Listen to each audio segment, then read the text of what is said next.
Olá, meninos, tudo bem? Vamos dar continuidade, então, às doenças de nematóide, tá bom?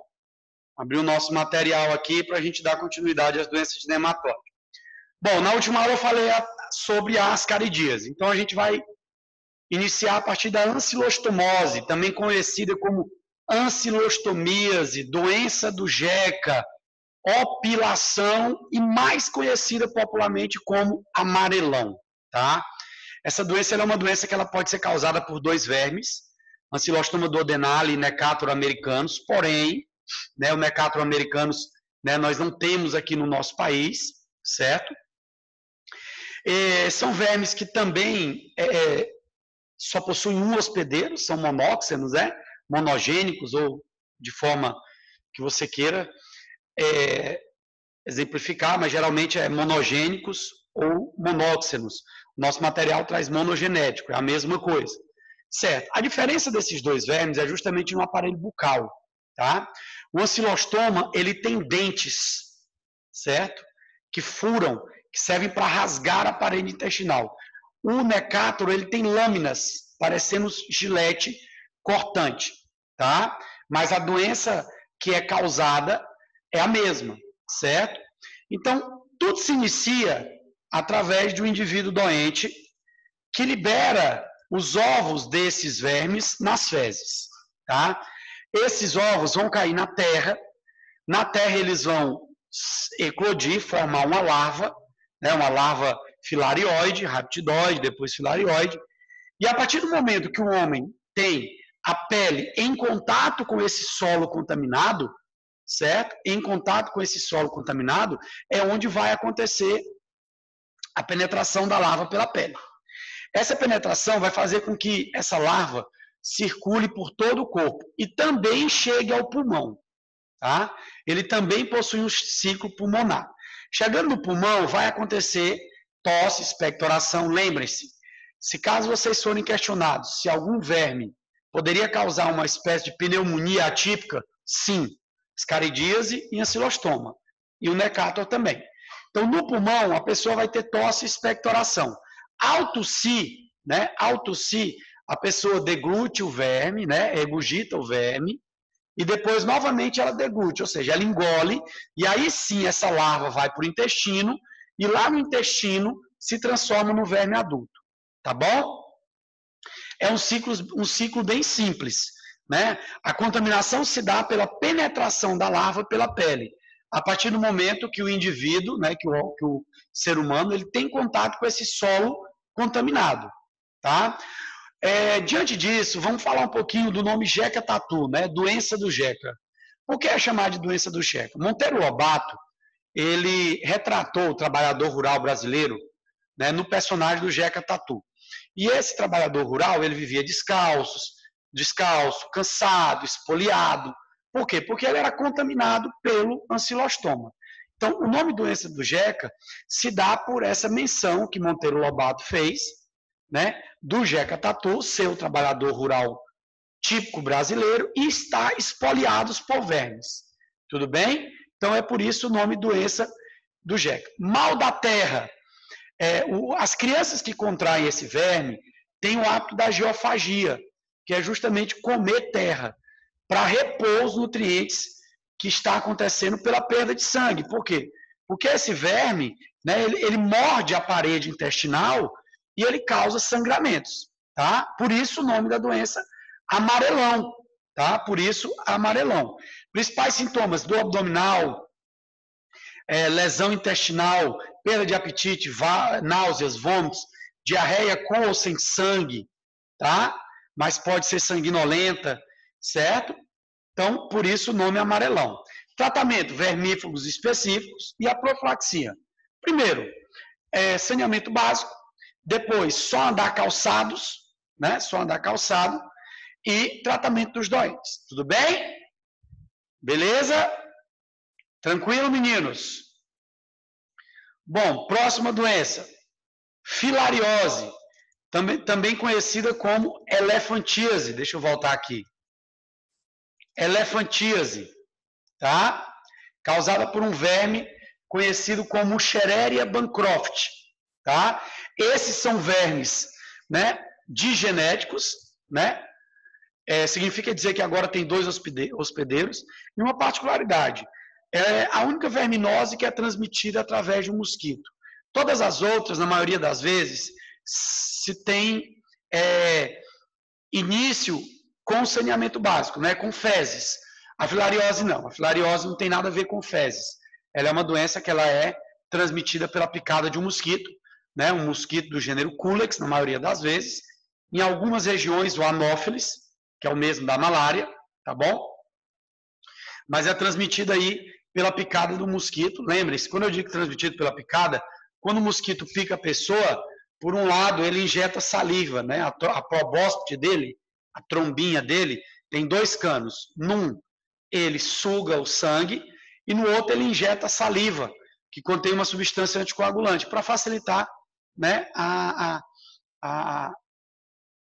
absorção do sangue. E nessa saliva que ele inocula, tem as larvas do verme. Então, quando o indivíduo, né, quando um mosquito é picado pelo mosquito Culex que está contaminado, são transmitidas as larvas. Essas larvas, elas vão na corrente sanguínea, né, e vão até o sistema linfático, onde se transforma em vermes adultos.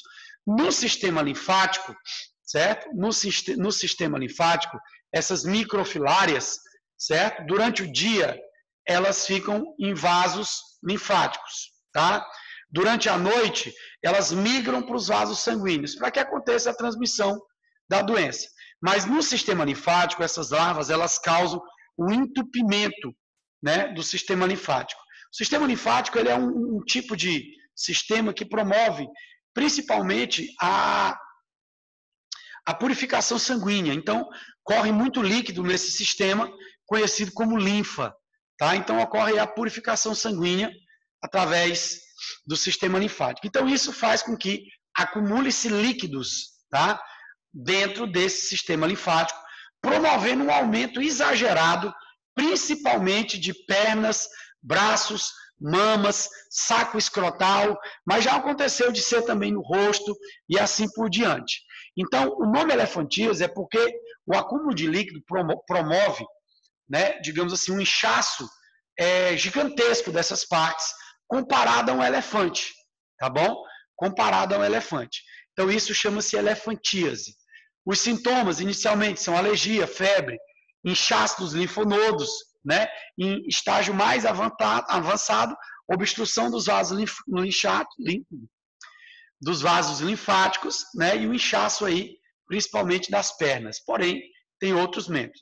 O tratamento, geralmente com medicamento, às vezes com remoção cirúrgica aí, né, dos cistos calcificados dentro dos vasos na pele.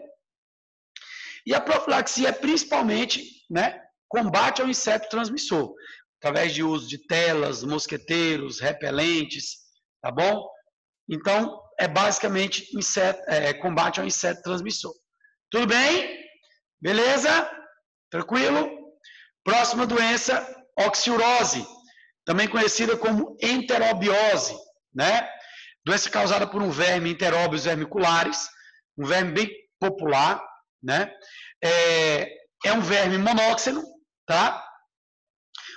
O indivíduo adquire essa doença também pela ingestão dos ovos, né? Pela ingestão dos ovos desse verme, certo? Mas tudo se inicia quando o indivíduo doente, ele defeca, certo? E nas fezes liberam-se esses ovos. No caso dessa doença, eu tenho um agravante em relação à sintomática dela. O principal sintoma dela, né, geralmente é assintomático, mas o principal sintoma dela, certo, é o prurido anal. Durante a noite, esses vermes, eles vão lá para a região perianal para copular, e isso causa um prurido, uma coceira. Então, a pessoa coça. Ao coçar, ela contamina as mãos com os ovos. Então, ela pode ter uma autoinfestação quando, depois de coçar, ela levar as mãos à boca, né? A mão, ela manuseia muitos alimentos, né? Manuseia água, certo? Manuseia roupa de cama. Então, na verdade, a forma de contaminação é bem variada, tá?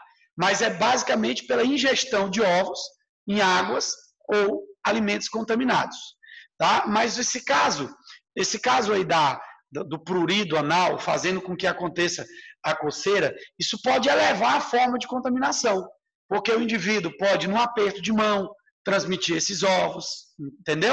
Então depende muito da higiene pessoal, tá? Depende muito da higiene pessoal. No caso de roupas de camas, esses vermes, esses ovos, eles são tão pequenos que quando a pessoa, né, senta numa cama, digamos, de hotel, de pensão, se houver a contaminação da roupa de cama com esses ovos eles vão subir, né, e o indivíduo pode aspirá-lo, levando até a boca também. Então depende muito, mas a principal forma é justamente, né, a ingestão de ovos através de água e alimentos contaminados. Mas nós temos a retroinfestação, tá bom? Nós temos a retroinfestação, cédulas monetárias, maçanetas, o próprio aperto de mão, depende muito aí da higiene pessoal da pessoa, tá bom? Então, como eu disse para vocês, os sintomas geralmente é assintomático, mas com grande quantidade de verme pode causar lesões intestinais, né? O prurido, a irritação, a coceira anal, tá? Isso aí promove, digamos assim, uma retrotransmissão, uma transmissão de veículos diferentes. A profilaxia, primeiro, saneamento básico, né? Higiene alimentar, lavar muito bem os alimentos, né? Escovar as unhas, certo? Lavar a mão sempre que for ao banheiro, manter roupas de corpo e de cama limpo, entendeu? Inclusive, né, essa roupa tem que ser fervida, lavada em álcool e assim por diante, tá bom? Beleza, meninos? Alguma dúvida sobre isso? Então, para a gente finalizar, a importância ambiental, como eu disse para vocês, são vermes que causam doenças, né, em seres humanos, mas também pode causar doenças aí no solo, infestando as plantações, certo? Então, ele também na agricultura, tá certo? Alguma dúvida sobre isso, meninos? Não tem muita particularidade. Nós temos aí os nematóides incorporando, né, gás carbônico, certo? Enfim, mas nada muito evidente. Beleza, meninos? Alguma dúvida sobre isso aí? Perguntas? Ok. Um abraço. Até a próxima. Até mais.